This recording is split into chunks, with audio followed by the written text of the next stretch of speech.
You have 10 days to get rid of this ranch. That's the first thing she said to me. No hello, no being nice. I hadn't even put down my welding tool when she slammed the paper on my work table. I'd heard lots of dumb things from HOAs before, but this was the worst. I lived on land my grandpa left me. This land was here before this road even had a name. And they thought some papers could make me leave? No way. From that moment, I knew I was going to fight back. And she was going to be sorry she tried to boss me around. Have you ever been threatened by an HOA? Tell me in the comments where you're watching from. I'll show you how to turn their threats into a joke. The morning started normal. I was by my front gate fixing the metal fence that keeps my cows from walking onto the road. The sun was getting hot and I was sweating while sparks flew from my welding tool. That's when I heard it, the click-clack of high heels on concrete getting louder. I looked up and saw a woman getting out of an old BMW car. It used to be white, but now looked dingy and cream-colored. She was tapping her heel on my gate like she was keeping time while shooing away one of my horses. The horse backed away, but I could tell by its ears it didn't like her attitude. She wore a purple dress that had seen better days and a blazer with fake fur around the collar. Half the fur was matted down and the other half looked like it went through a blender. Her shoes were chunky heels that were probably expensive once, but now the tips were scratched and one had a crack running up the side. What really caught my eye was her makeup. It was way too much, the kind that screams, "I'm trying too hard." Her mascara was smudged, her lipstick didn't follow her lip line, and her foundation was too orange for her skin. This was someone who used to have it together but was barely holding on. "Mr. Holt, I assume," she said without waiting for an answer, before marching right up to my work table. "I'm Lynette Carrion, chairwoman of the Meadowbrook Heights Homeowners Association." She said it like she was announcing royalty. "We need to talk about your property and how it's hurting our community standards."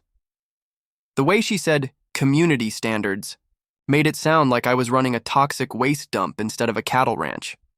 I put down my torch and wiped my hands on a rag, taking my time to really look at her. Up close, I could see she was trying to hide how desperate she was behind all that tough talk. "What exactly is the problem, Miss Carrion?" I asked, keeping my voice calm. I'd learned long ago that staying cool was the best way to handle people who come at you swinging. She pulled out a manila folder stuffed so full of papers it could barely close. She started looking through it like she was searching for a smoking gun. "The problem, Mr. Holt, is that your ranch is bringing down property values for the whole neighborhood. Do you see those beautiful homes over there?" She pointed toward the HOA development that had popped up about 5 years ago.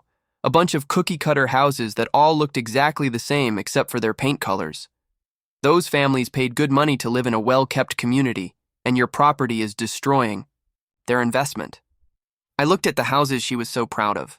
They were nice enough, I guess, if you like places where every lawn is exactly the same height and every mailbox is the exact same distance from the curb.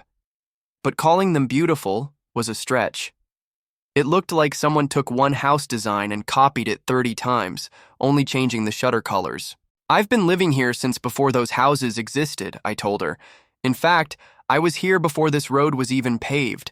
My family has owned this land for 3 generations. She waved her hand like my family's history was just a bother. "That doesn't matter now. Times change, Mr. Holt.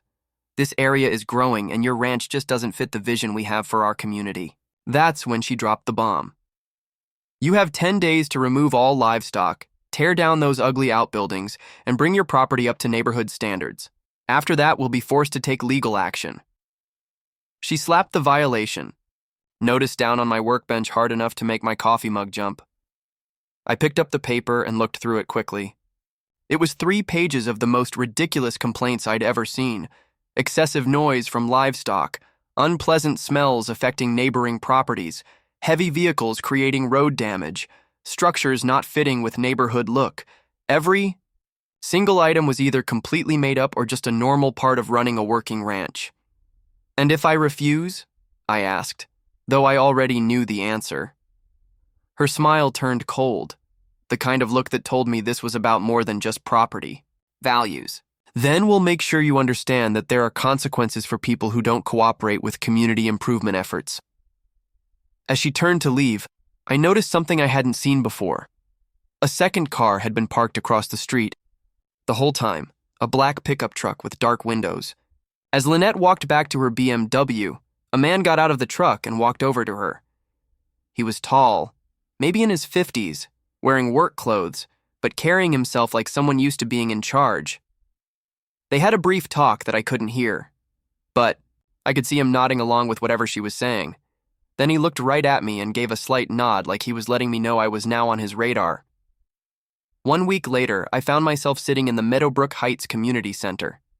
The room was surrounded by folding chairs and the kind of fluorescent lighting that makes everything look like a crime scene. The room was so cold I could see my breath, and the humming from the overhead lights had that irregular flicker that made you wonder if the whole place was about to lose power.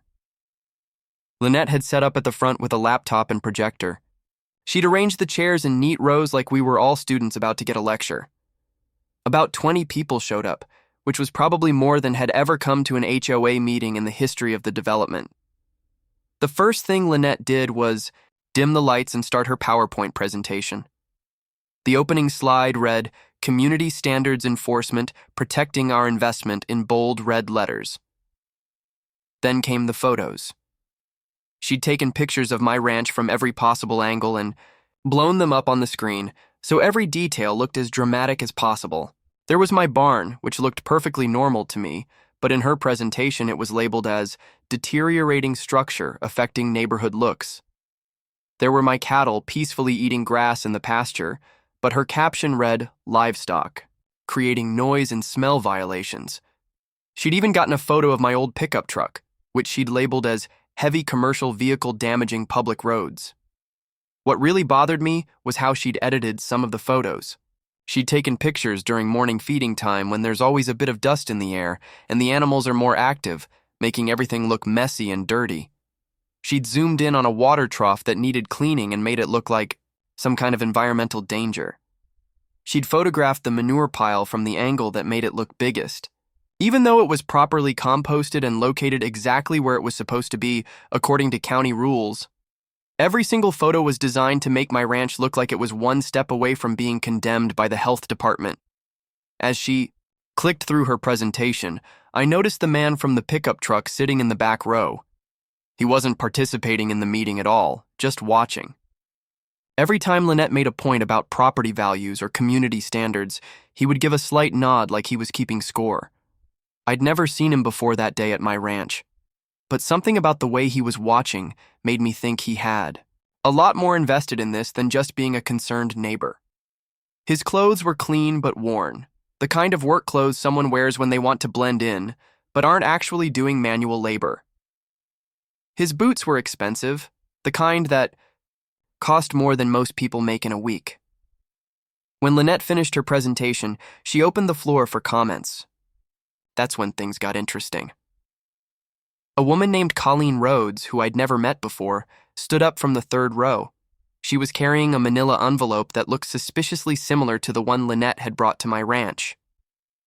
"Before we discuss Mr. Holt's property," she said in a voice that carried clearly through the room, "I think we need to discuss some other community standards issues." She walked to the front of the room and dumped the contents of her envelope onto the table where Lynette was sitting. "These are emails that our chairwoman has sent to 7 different families in this neighborhood over the past 6 months. The room went completely silent except for the humming of those fluorescent lights. Colleen picked up the first email and read it out loud. "Mrs. Patterson, your rose bushes are extending 6 inches beyond the approved setback line. You have 48 hours to trim them or face fines of $50 per day." She picked up another one. "Mr. Chen, your mailbox post is showing signs of weathering that detract from neighborhood appearance. Replacement is required within 1 week." And another. "The Williams family, your children's bicycles were observed in your driveway for more than the allowed 2-hour period. This is your final warning before penalties are assessed." As Colleen continued reading, I could see several people in the audience pulling out their phones. Some were taking pictures of the emails. Others were starting to record video. In today's world, nothing stays private for long, and I had a feeling this meeting was about to become a lot more public than Lynette had planned.